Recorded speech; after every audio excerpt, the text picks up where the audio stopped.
All right, so welcome to the last session of today. No matter their location, students can engage in destination imagination.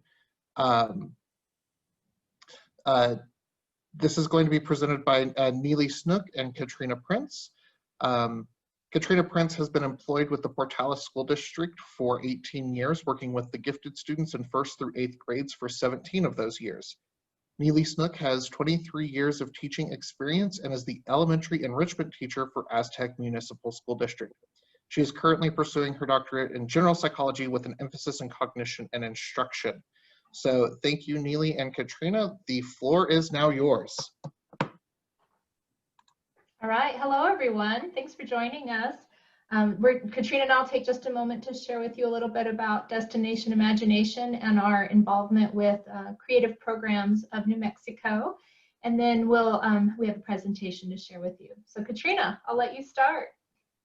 Okay, first off, thank you all for being here. I do see some familiar faces up there. That's exciting. I see my favorite Miss Midge is there.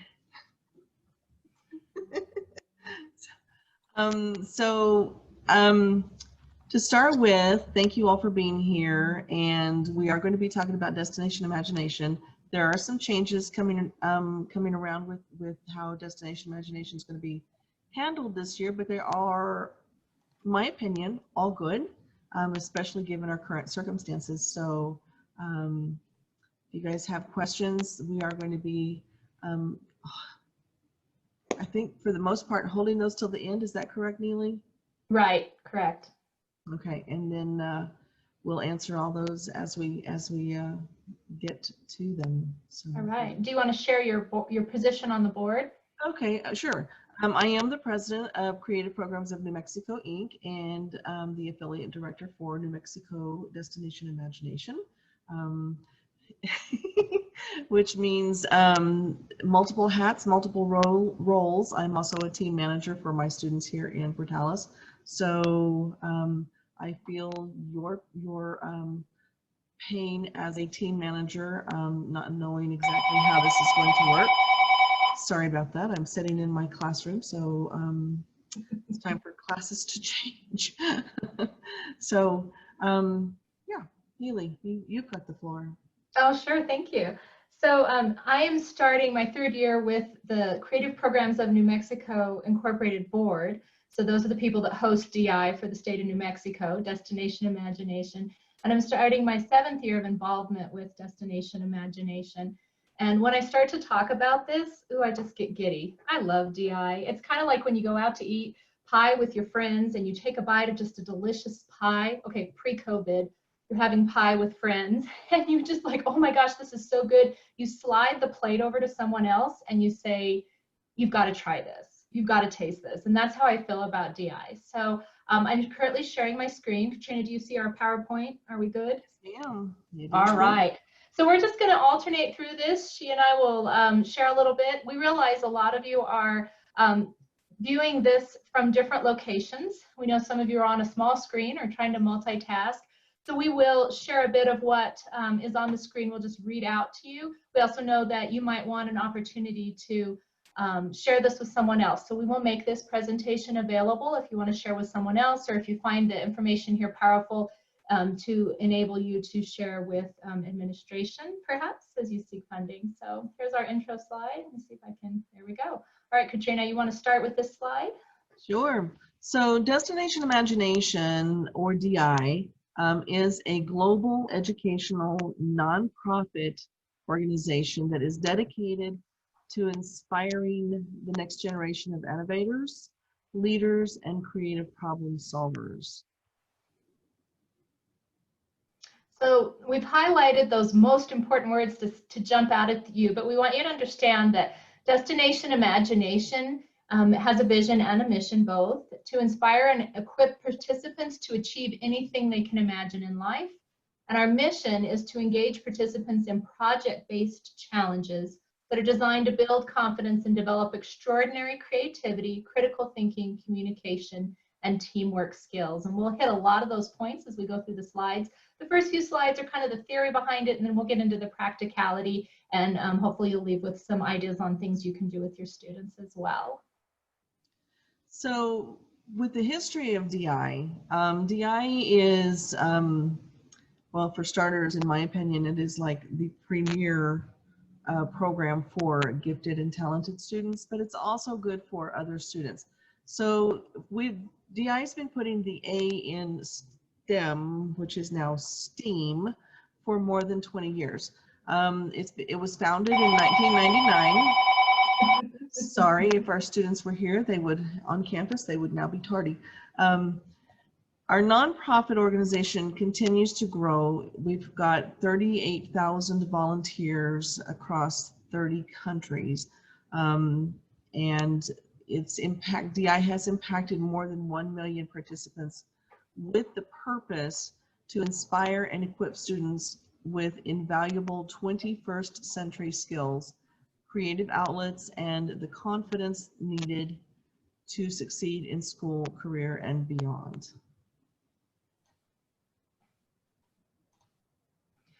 So there's a creative process that DI identifies with, and they want the participants to have an opportunity to experience all these components. The first element of it is that recognize of the creative process. Students become aware of the challenges. Inside of the Destination Imagination program, there are different challenges they can select to solve and also gain an in-depth understanding of the challenge. Imagine is that second step, generating ideas with team members, focusing on promising ideas and creating a project timeline. And as we get further in, we'll visit a little more about how you make that team member piece happen in remote learning. The third step is to initiate and collaborate. So this is where your students are going to start doing some researching, some exploration, some experimenting with different ideas. And then they have to be able to commit to options, oftentimes very difficult for our GT kiddos, and build and complete all of the requirements in a timely manner. There's always that. They have to be able to assess what they've done, assess their progress as they're working along, and be able to rework and reimagine their ideas that they might have. And they should, it's highly recommended that they also allow themselves time to practice presenting their solution. Then they should be able to evaluate and celebrate. With DI, a lot of that is that they should be able to present at a tournament, and then be able to reflect on and celebrate the experience. I'm going to just kind of add something to this real quickly, Neely, before I hand it back to you. I've been this past 2 weeks talking with my students about the creative process and how it applies to more than just DI and how they use it in their real life experiences, and how it applies to more than just what we do with our challenges and our instant challenges. And I gave them the scenario of thinking about mom comes into your bedroom, she tells you that it's time to get up, you have 15 minutes to get out the door. And we go through each of these steps and I ask them, how does this apply if you're going to initiate and collaborate? What do you have to do? Well, obviously you're not going to go to your library and research, but you can certainly experiment and think about, and commit to that option. I guess I better get myself out of bed and get moving. So that's, I tell them, you guys do this, use the creative process every day. You just didn't know you were doing it. So we want our students to be empowered. We believe that when an educational experience is hands-on and collaborative and fun, students are empowered to take their learning to the next level and are excited to do so. So what we do, DI provides a unique educational experience across 7 project-based challenge types. Project-based learning, as we know, is great for our GT kiddos. We get new open-ended team challenges are developed every year, so it's something new every year.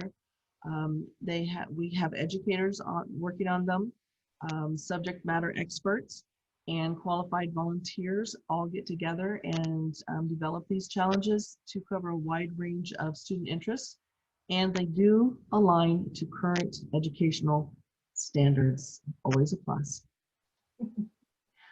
So we use a unique pedagogy to bring the educational experiences to life. It's entirely learner-focused methodology. It empowers the students to take the lead and provide a framework for within which they can take risks and learn from failure. So how do we do this? According to the U.S. Department of Labor, 65% of today's students will be employed in jobs that we don't even know exist yet.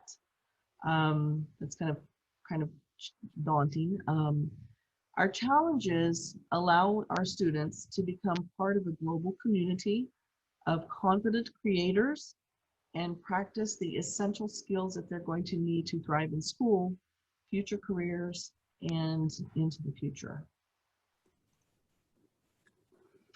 So there's some highlights of what the participants gain from being in a destination imagination world. Self-confidence, team building, risk-taking, perseverance. Wow, that's a big one. They really have to struggle to get through some of that stuff, and it's good for them. They need to struggle. They need to learn, develop those skills.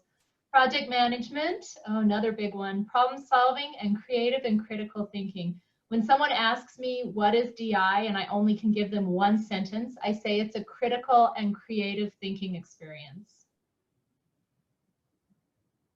So here's some of the, this is just a graphic that's available to just kind of show you what our impact with Destination Imagination is. So the challenges that we present are the technical, scientific, engineering, fine arts, improvisational, service learning, and an early learning. The types of challenges are the same every year, but what they do with those challenges changes every year. The early learning is for our younger kiddos, and it is just as it's a non-competitive part of our program, but it's still very worthwhile and I think beneficial to the younger kiddos. 1 million different, I mean, that's a pretty big number right there as far as program reach. 45 states, 30 countries participate in Destination Imagination currently. We have 150 participants, that's students, 150,000 participants annually. With the age levels, and they are categorized into age levels. So we have pre-K, is that right? Pre-K, elementary, middle, secondary, and university levels. Yes, it does go through the university levels, and those people are phenomenal to watch at Global Finals, by the way. 38,000 plus volunteers working with Destination Imagination. So this is kind of words to match that graphic that we were just looking at. So pre-K through university level students, they get that hands-on learning opportunity that allows them to practice their creativity, perseverance, and productive communication. Parents and guardians looking to provide life-changing experiences that teach their children how to think rather than what to think. And I think that's a big one to stress again. This program helps the kids, it teaches them how to think, but it doesn't tell them what to think. And that's from the very core beginning stages of it. The answers are not provided. The curriculum doesn't say, here, do this and think that. It's really an open, here's a parameter, here's where we kind of wanted you to drive. Now you create this, you do this, you decide what you will think. So who does DI? Teachers and administrators who are looking to complement the curriculum and prepare students to take on the world with curiosity and confidence often turn to Destination Imagination because of the invaluable strategies, lessons that are used and incorporated throughout the whole Destination Imagination experience. Volunteers who are looking to foster this 21st century skills and that social emotional learning in the next generation.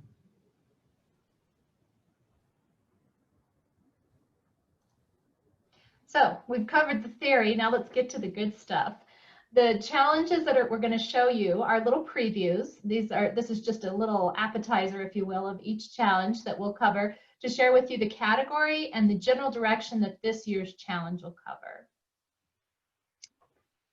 So our technical challenge this year, in the technical challenge, it's called the next level. And so students are going to be required to create and present a video presentation in the style of a video game. They must include an adventurer who goes on a quest to win an ultimate prize.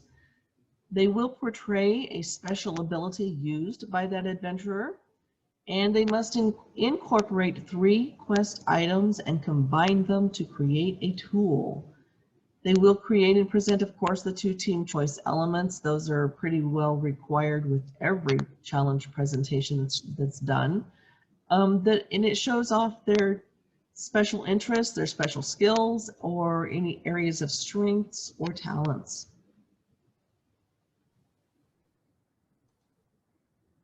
The scientific challenge blends scientific research with the creative expression of performance art. And In Theory is the name of this year's scientific challenge. Students are to produce a video presentation that tells a story about a scientific law that is bent or broken. And it shows how the law is bent or broken. Include an expert and a witness in the story. And that doesn't mean they have to go find an expert as much as I think they will be the expert, or maybe they'll portray the expert in the story.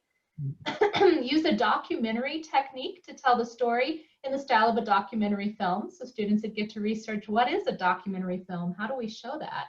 And then again, the 2 team choice elements. And this is so much fun. A team choice element, if you have a student that plays an instrument, the team might choose to play an instrument and make a little song for one of their team choice elements. If you have a phenomenal artist on the team, the team may choose to use some piece of artwork that artist has created that's part of their solution as one of their team choice elements. The Fine Arts Challenge this year is called Epic Remix. With the Fine Arts, our students will develop acting and creative skills through artistic media, theater arts, script writing, and prop design.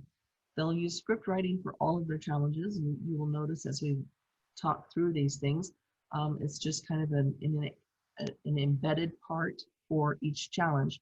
So with Epic Remix, they're going to research music videos and create a music video of their own. Look out, TikTok. They can use music and lyrics to retell all or part of a piece of literature. They will design and build a costume. They will research production techniques to enhance their music video. And then, of course, the 2 team choice elements are included there. I can see a lot of different ways that team choice elements can really make an epic remix phenomenal. The service learning project for this year, it's designed to engage students in public service that addresses real life community issues. And this year's title is Project Podcast. So identify, design, carry out, and evaluate a project that addresses a need in a real community. Create a video presentation that includes a podcast and a commercial. Include a cliffhanger and a quirky character. Integrate information about the project into the video presentation. And then again, we have those 2 team choice elements. And if you're working with secondary students, particularly those high school students who are looking for some community service to put on their scholarship applications and their college applications, here's a 2-for-1. Design a community service project, do a DI project with it, and also get that community service hours in. So the Early Learning Rising Stars Challenge, again, this is for our younger kiddos, preschool through 2nd grade. This gives them a place where they can come work together, make new friends. Could be more challenging in our current situation. It could still be done. I think we're at small group status, right? 4, maybe. So this one is called Critters Big Adventure. With Critters Big Adventure, they're going to be asked to create and present a story about a critter who goes on a big adventure. They're going to write and illustrate a picture book, which is a lot of fun for our younger students. They will integrate a special effect into their picture book and create a song that helps tell a story. You know, I don't know any of our littles who don't know how to make up songs almost on the spot. And then they will share their picture book and song in a team-created video. We're going to share details on 2 more of the challenges. There's a little less available on these. Destination Imagination International, DII, they are still working on getting all the details ready for this. This comes out just in a few months. But there is always an engineering challenge. And this engineering challenge is going to ask students to design, build, and test structures from specific materials. Their write-up here says it's going to be create a video that explores architecture as art and showcases the team-created example of the intersection of art and architecture. And then I'm just going to speculate that they'll provide a list of acceptable materials to use to build something, and the kiddos will create something and then make a video of it and connect it into art. We're still waiting for a few of those more details to come out, but we're really excited to see what that looks like. And the improvisational challenge. With the improvisational challenge, this is always about researching and spontaneity and storytelling. The teams receive topics and produce their skits on the spot. In the past, that has been right on the spot. This year is going to be a little bit different. They are going to be working on making sure that teams have an opportunity to have an even playing field with the improvisational challenge, which is why it has not yet, all the details have not yet been released. That being said, this year's challenge, the team will be putting on their sleuthing hats and creating a video that shows their team investigating a mystery. Again, more details to come. It's a mystery. Every team gets an opportunity to do an instant challenge, and in a little bit Katrina and I are going to share a few that you can take and use with your students Monday if you like. An instant challenge is, instead of all the other challenges that we have shared with you so far, are challenges where the the team gets the information ahead of time and they pour lots of energy and effort and research. Perhaps they make props, they make up skits, they want to demonstrate their knowledge, and they take a lot of time to develop that. An instant challenge is just what it says, it's instant. The design of this is the students have very little amount of time to absorb the directions and then work together as a team to solve the challenge.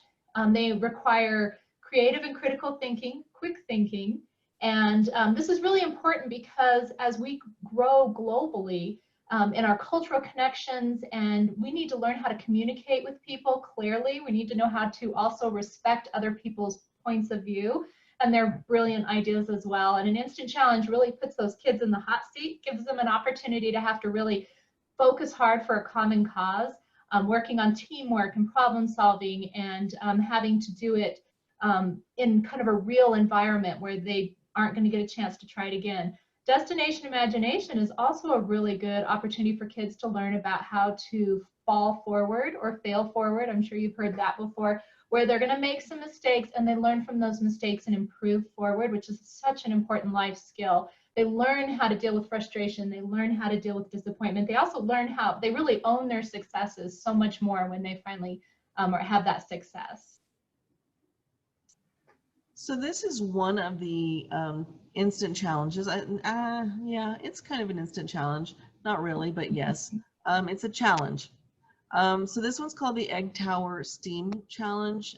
With this one, and I don't know that I would really call this one an instant challenge. I mean, you've got a short amount of time. 7 minutes is not a whole lot of time, especially when you have 3 to 5 kids trying to all come to consensus on how things should be done. So with this challenge, they're going to be using straws and masking tape, and they have to build a freestanding structure that as tall as possible that can hold an egg.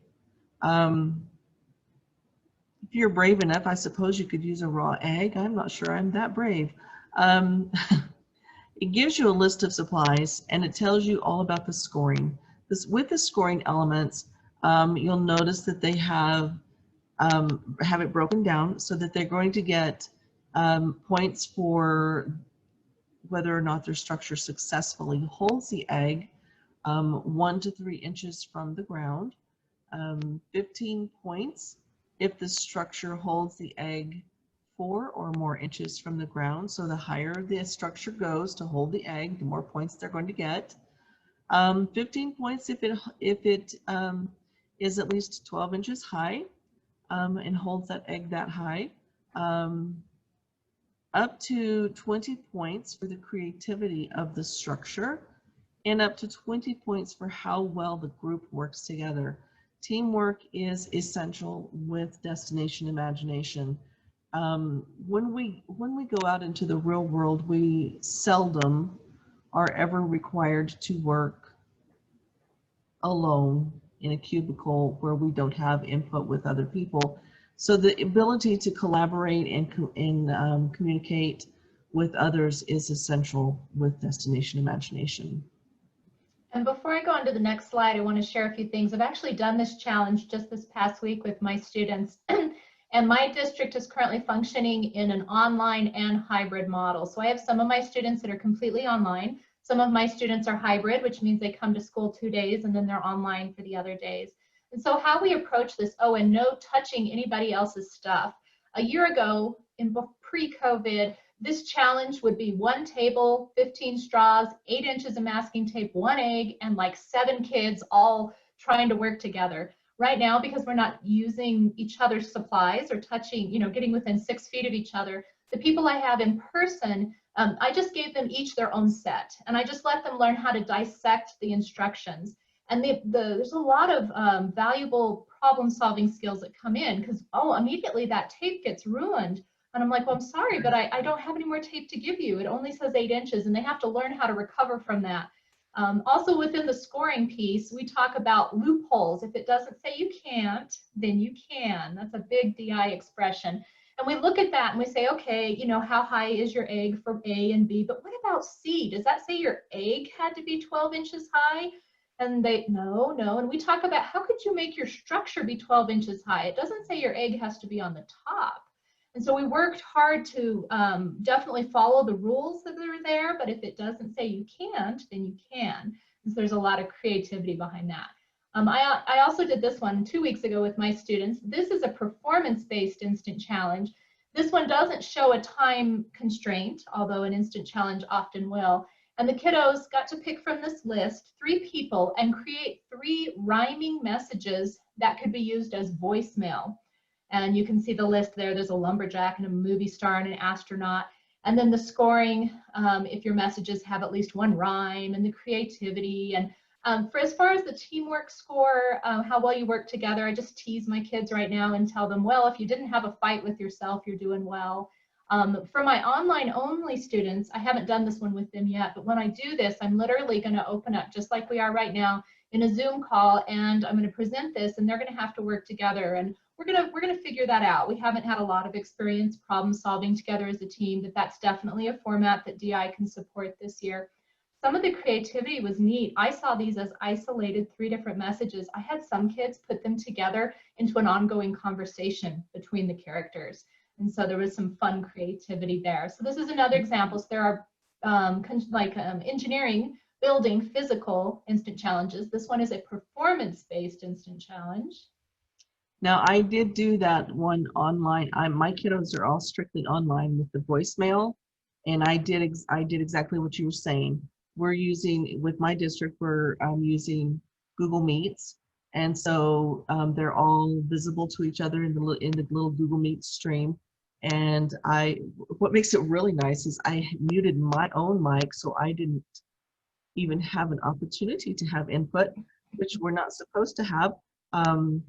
And so they were able to have their discussion. And then I did give them a time limit just because we are limited in our time together. And then when our timer went off, I opened my mic back up and said, okay, guys, are you ready to do this? And so it was kind of entertaining to watch them perform in their little screens. And at one point, one of them said, "Oh, hey, here's the phone," and the other student reached out and took the phone. And so it was like it passed from one window to the other. It was really, really cool to watch. It was tons of fun. So they didn't even realize they'd done it, and it just happened. So I was really excited to see them interacting in that way. It was fun. The difficult decision instant challenge.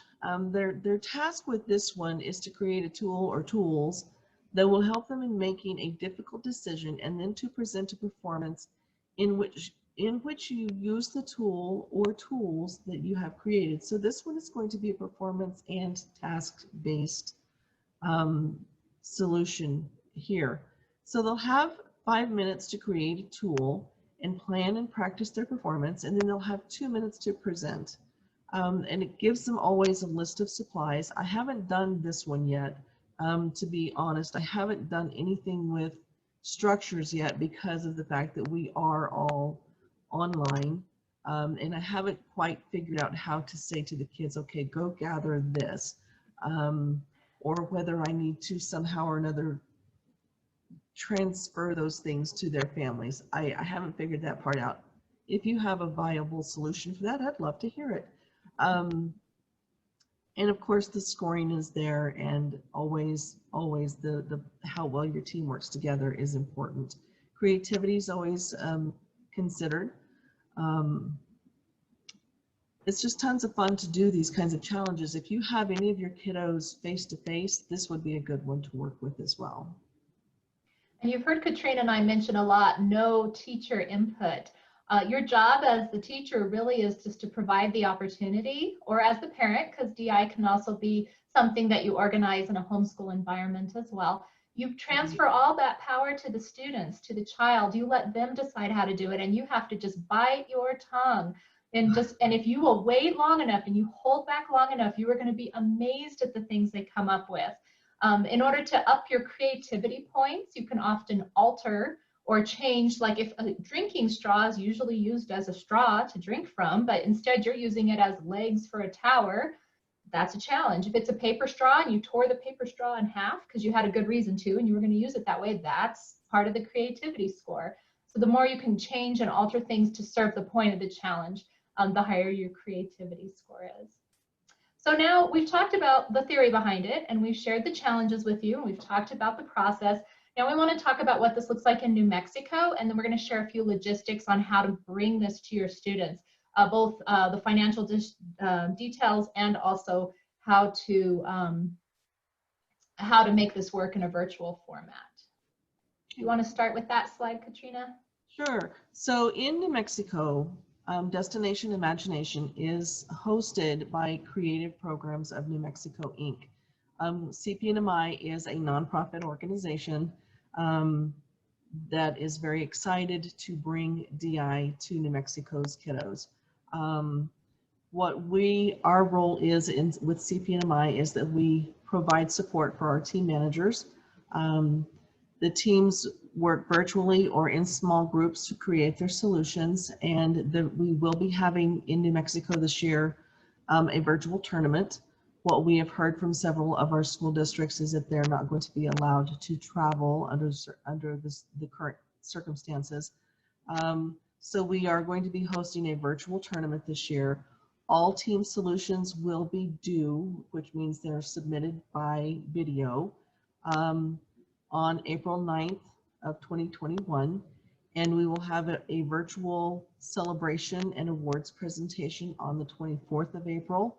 The weekend between the submission date and the awards date, we will be having our appraisers sit together or in their own spaces, probably most likely together, but not socially distanced together, I guess, and appraise each of the submissions. So how do you start a team? How do you bring this amazing opportunity to your students? Well, start a team, figure out your groups. I work at 3 different elementary schools in the Aztec School District, and I typically have more than one team. If this is your first year, you want to just start with one team, that's fine. But if you're thinking, wait, I have 12 kids and you want to do 2 teams, that is okay too. This is really something you can dial into your needs. Give them a chance to collaborate and explore and create together, even if it's just through a Google Meets or a Zoom call. It can be used as enrichment curriculum for your school. It could be an after-school programming. It could be in a homeschool environment. I know we have some church groups that do, that connect with DI, some church schools that connect with DI. We want it to be a creative journey for the young people in your life today. So it doesn't have to be associated with the school. We reference it that way often because that's how Katrina and I use it, is in our enrichment program, and we are both teachers, but it doesn't have to function that way. Right. So yes, there is a cost. So this year, the team kit is $150. That includes a team number and 1 team manager background check. That is something that is new this year to Destination Imagination. It isn't new in that we've had to have background checks, but DII has determined that it is more beneficial if they collect the information for the background checks, and so we do have that incorporated into the cost of this. The background checks, if you have an additional team manager, is $40 per background check. If you have a team manager, that's what TM stands for, is team manager. If you have a team manager with multiple teams, then your additional team numbers are $110. For example, I usually run 4 teams for myself because I'm at 4 different buildings. So I would purchase 1 team kit, get 1 team number and 1 background check, and then I would be able to purchase my 3 additional team numbers.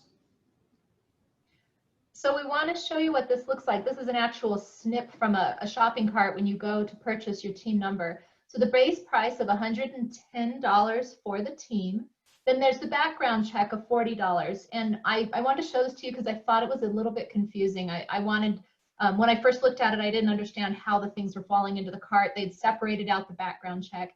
And then in order to be able to bring a Destination Imagination to the state of New Mexico through CPNMI, there's a $75 affiliate fee, and that goes towards running the whole program, facilitating the opportunity, getting the support, getting the state tournament going, and that sort of thing.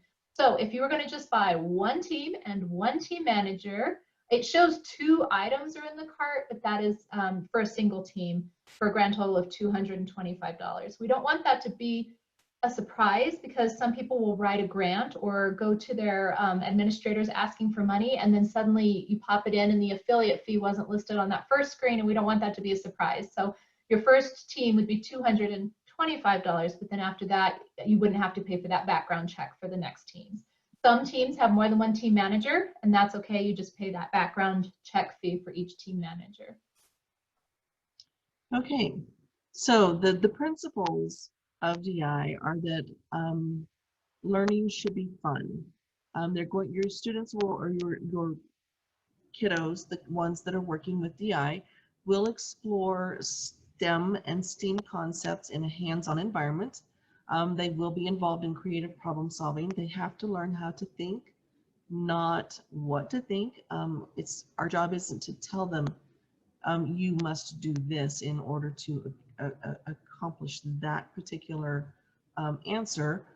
It's saying to them, I don't know, how are you going to handle that? Which is oftentimes very frustrating for our students. I know DI is, from my kiddos, is they love it and they look forward to it. My kiddos are already asking me, when are we going to start DI? This year DI is not releasing the challenges and things until November, so we still have a little bit of time. But it's that piece that makes them figure out how to think for themselves that's phenomenal.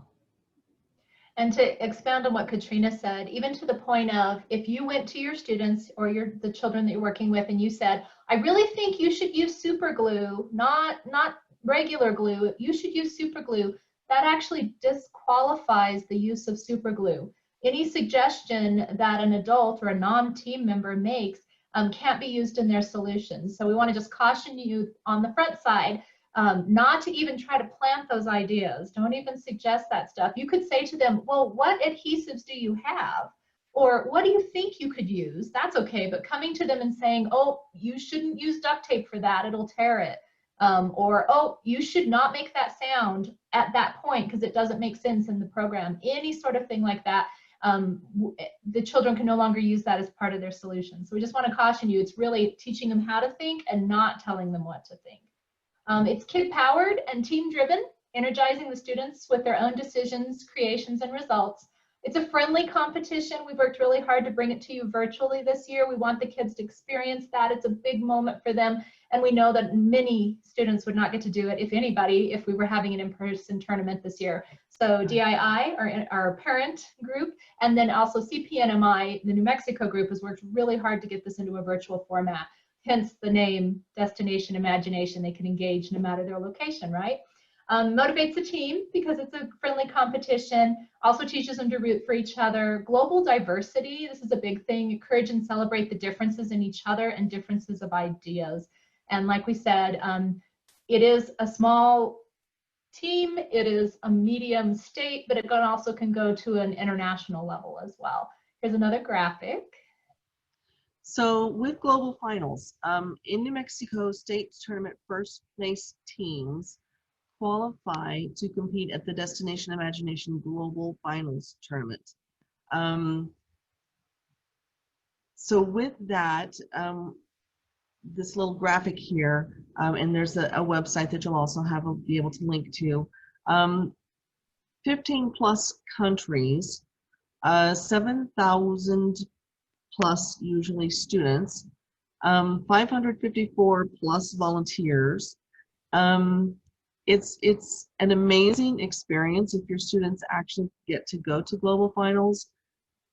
Again, we're not sure what global finals is going to look like this year. We're hopeful that because global finals is in May, that perhaps by then we will have seen ourselves clear of some of the COVID pandemic crisis in settings, and maybe we can get together for some semblance of global finals. I will tell you that global finals did happen in May of 2020 still, right? And the videos that I was able to watch were amazing. Those kiddos put together some really, really clever, creative videos that they submitted for the global finals presentation, and it was just phenomenal to watch. I would encourage you to go take a look. So no matter what condition where the world is currently in pandemic-wise, we have faith that DI will pull together a global finals. So this year it was virtual, and for the previous 19 years before that, it was in person. So we know that they'll figure it out. Here's an example of pictures that I pulled. None of these are our students, but these are students that were participating in Destination Imagination. In the upper left-hand corner, you can see something that looks like a Zoom call that they pushed the record button and acted out. Those kids created virtual backgrounds behind them. They had their own costumes there. Here's a very good example of how DI could look in a virtual format. On the upper right, you can see two girls socially distancing and videoing. So your older students who are going to be able to run the camera better may be able to run this, or if you're able to be together in small groups or socially distanced. She's on a black background, so I'm assuming they were probably creating something digital behind. You can see in the first one, the upper left hand, those children look like elementary age, and that looks like there wasn't any sort of high-tech requirement, literally just a Zoom call, I think, made that one happen.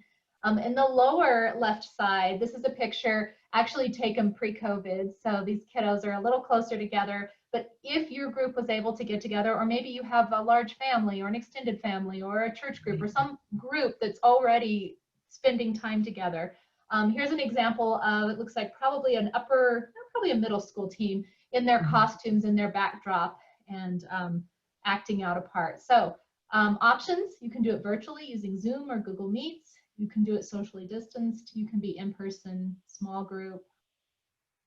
This is our final slide. I'm going to leave it up for just a moment so you can get our contact information. We are going to share this entire presentation with you, and Mag will be able to send that out to you in case you want to use this to share with your administrators, or if you're looking to solicit grants or whatever. If you need some, that's the reason we made our presentation so in-depth, is we realize those things need some hard data to share, some background information to share. So you're welcome to use it. And you can also see there's Katrina's email on there.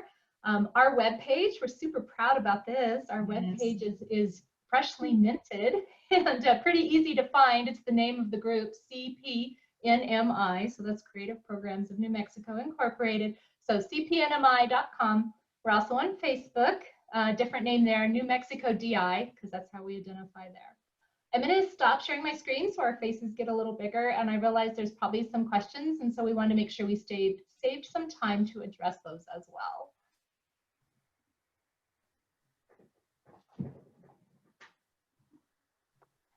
All right, so we had a couple questions in chat. I'll ask those, and then if you still have questions, please put them in chat.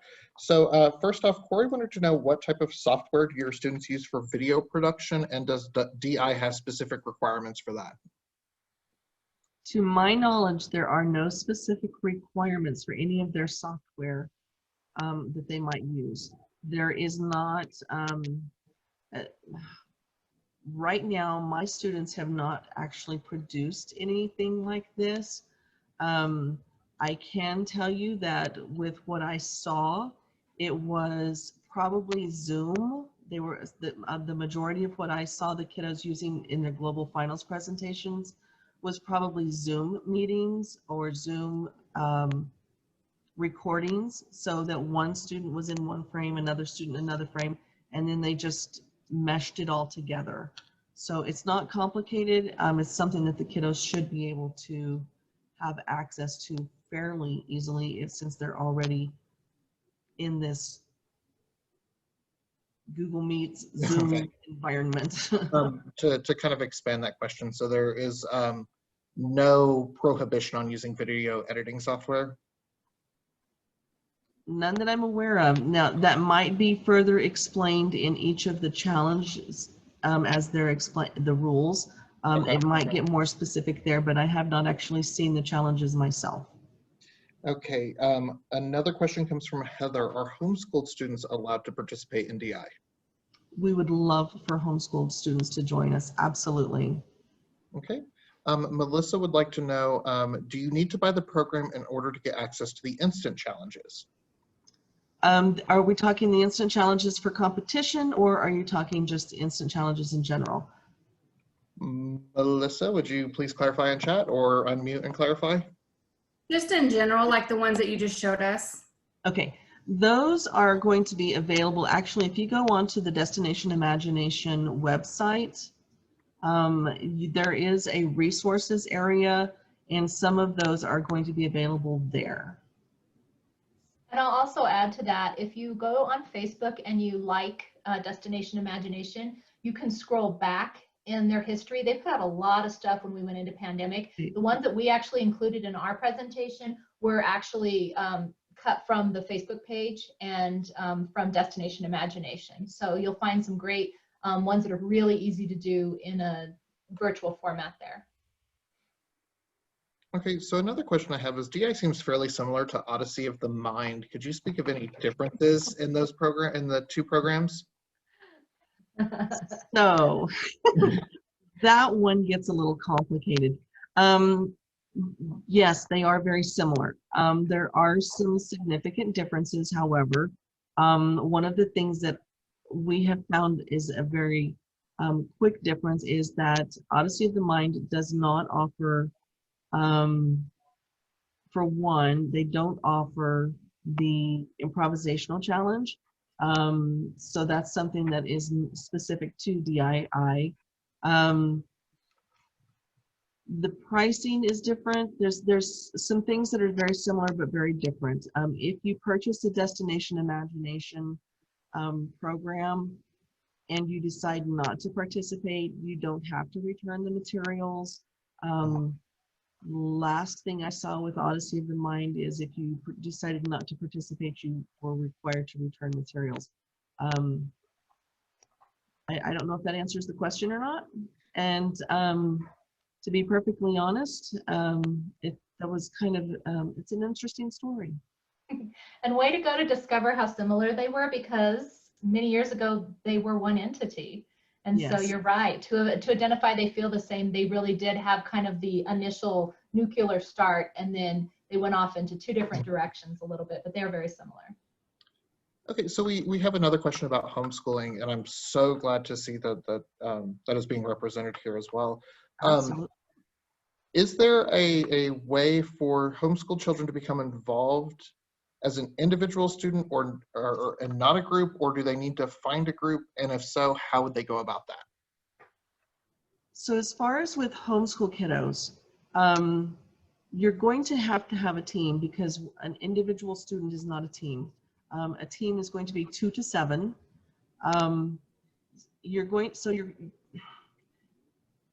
Most of your homeschoolers are going to have some sort of a pod or group that they kind of are associated with or are working with. Perhaps inviting even neighborhood kiddos to join you, or inviting kiddos from your homeschool group to join you would be an excellent way to get a team going in that respect. Does that help? So a team can be just 2, up to, Right. Katrina, are they making the limit still 7, right? They haven't. Yes, yes. So 2 to 7 students, so no less than 2, no more than 7, but you definitely could find one other student with your homeschool student. We've also seen some examples where it's been families. So if there's more than one child in the family, you will just go with the age of the oldest child on the team. So if you have 2 middle school age and 1 elementary, you are creating a middle school level team. And well, it looks like in chat we have Agates sponsors a team, our Albuquerque affiliate sponsors a team. So that's definitely something you could look at. Also, I know that on Facebook there's the New Mexico Homeschool Group and the New Mexico Secular Homeschoolers that you could put out feelers to as well. We have one more comment. Let me see what that is. Margie mentioned that there are books on Amazon that you can purchase that have similar challenges. They might not necessarily be in the DI format, but they are similar challenges. Right. And she put what her favorite is in a link to that. So thank you very much for that, Margie. What other questions do we have?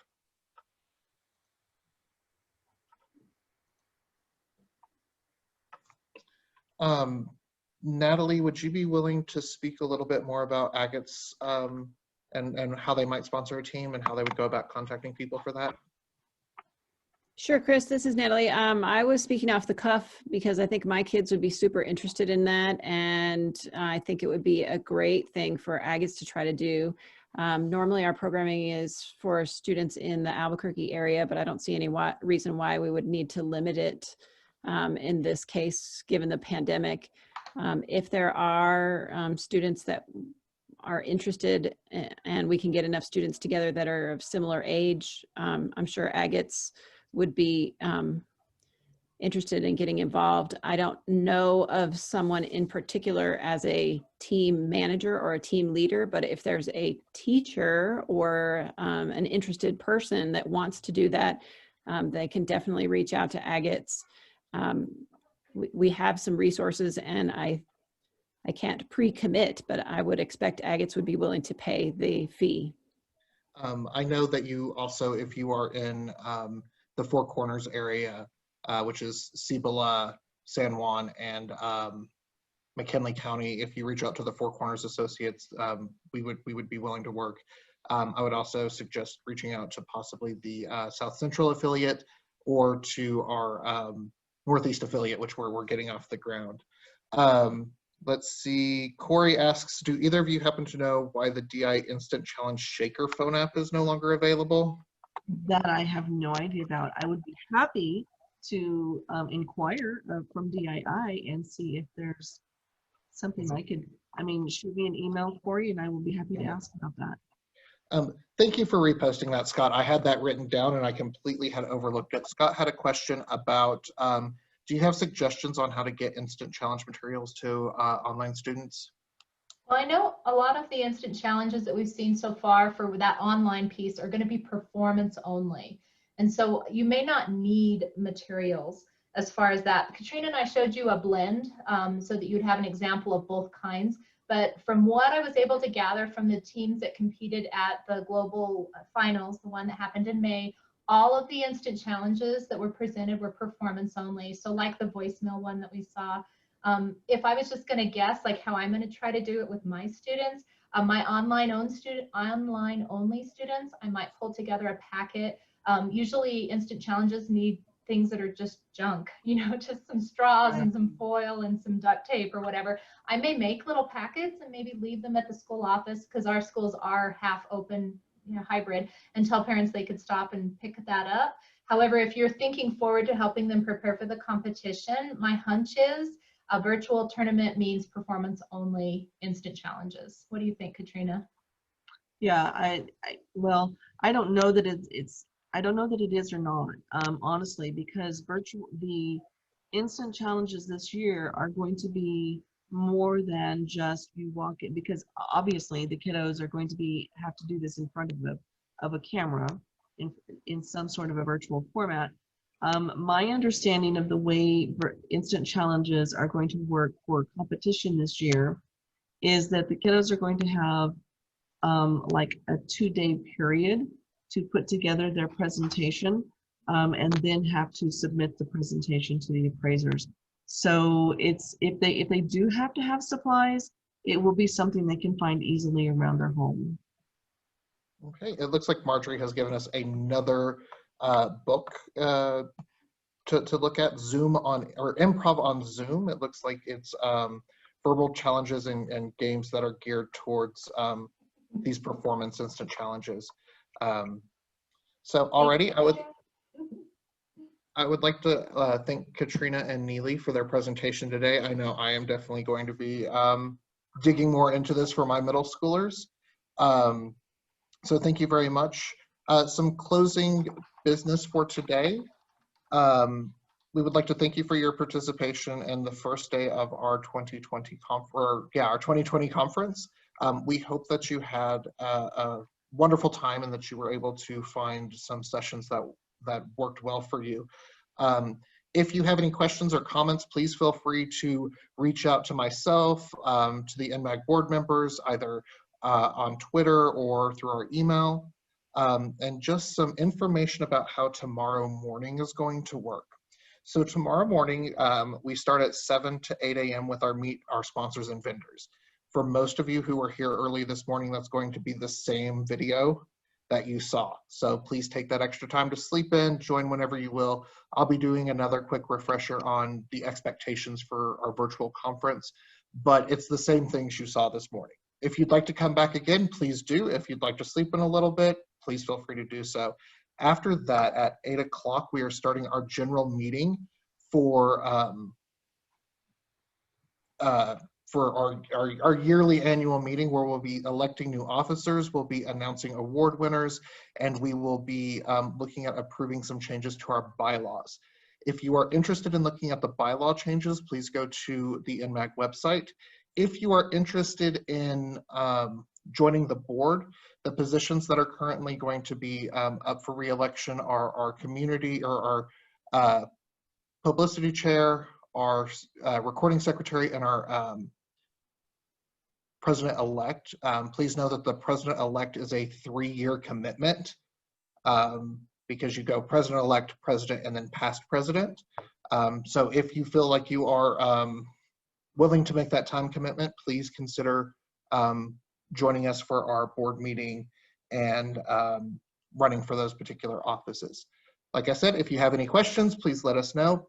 Otherwise, thank you so much for attending our first day of our first virtual conference.